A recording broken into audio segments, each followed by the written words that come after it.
Well, welcome back. Today I want to show you the best way to use skewers on an outdoor fireplace. Let's get into it. Okay, so here we go. These are Flair's outdoor fireplace skewers. They have this handle which has got these strategically placed holes. It's a tube, and it just prevents heat transfer through these skewers, which is really awesome. You can skewer anything. Today I'm just going to use sausages just to show you how, but you could, you've got prawns on there, you can put a whole roast on it, whatever you want really. On this fire you can actually have 4 of these. Often I'd use 2, one on either side. Today I'm just going to put that in here, drop that in, run that to the back, and you'll see that the skewer literally just sits on the swing frame like that. With the swing frame you can have a grill plate and a hot plate on there, and you can actually you can grill, but I'm not doing that today. I've got the fire cranking on that side, and I'm going to just drag the embers in as I need to cook what I want to cook. So I'm just going to use two skewers today, one for the beef, one for the pork. Yeah, and you literally just skewer the meat through the middle, slide it on. The great thing with Flair is when you grab the skewers you get a set of 3, so you can really cook a lot of meat. There's a lot of cultures where this would be the main way they'd cook. Pretty much anything they want to cook, they'll cook with a skewer. I love this way to cook. It's so simple, sort of optimally engages you with your fire, because you're just constantly sort of turning the meat, so that can just go in there like that. These are the pork sausages. These are from a local butcher. These are actually an award-winning sausage, so I'm looking forward to trying these. So there you go. I've got my sausages there, and I'm just going to use my ember poker to drag some smaller embers in underneath that. We've got the fire going on one side, and that's keeping everyone warm. That's really cranking, and that little bit of flame won't hurt. That is actually super hot, so I would say that's at about 200 C, easy peasy. So if I put my hand in there, that is burning. So that's a couple hundred degrees. So as you know, sausages don't take a long time, so I'm just going to sort of turn those around, and I'll be back in a moment.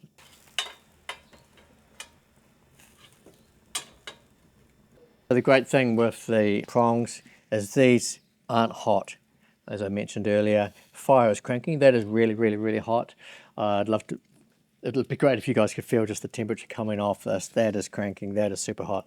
And so you can just grab this, check it, and see how you're going. And the alternative also, the swing frame's actually got quite hot, so I have to put my gloves on, but you can just swing that out and have a look at it that way as well. Turn things over, have a good sort of look at what's going on.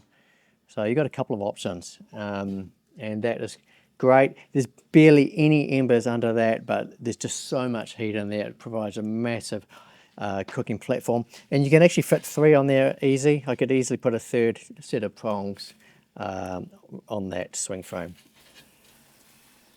Okay, so these are done. Look at that, nice and golden. Yeah, sausages are so fast. It must have been about 15 minutes tops, and you can just use a knife. They just slide off nice and easy. You got big holes in them, so it looks a bit weird first time you see it, but it's fine. Look at that. Now what I like to do actually when I do sausages, in the West we often, you've got your sausages and you've got your potato and whatever, your vegetables, and you sit down and scoff it all in 10 or 15 minutes and then you're done. What I like to do is actually, I might just do 5 or 6 sausages at a time. Maybe I've got a crowd around, I've got the whole family around or the neighbours, and there's like 20 or 30 of us, and I'll just cut them like this. I normally have tongs, but you can do it on a bit of an angle so it looks kind of flash, and on a board like this or a smaller one, and you just get one of the kids or yourself or whatever, just hand it out, and people are sort of picking, grabbing their favourite sausage or their favourite cut of meat, and drinking a glass of wine, and the conversation keeps going, and then you cook another thing, and it goes on a bit longer, and you can spend a couple of hours eating, enjoying each other's company, enjoying the flavor of the food, rather than just a 15-minute meal and then going home. So hey, that's how the skewers work. That's how you can use a simple thing like the skewers and some sausages or your favorite cut of meat to create an amazing moment and some incredible time with family or your neighbors. So let's get at it.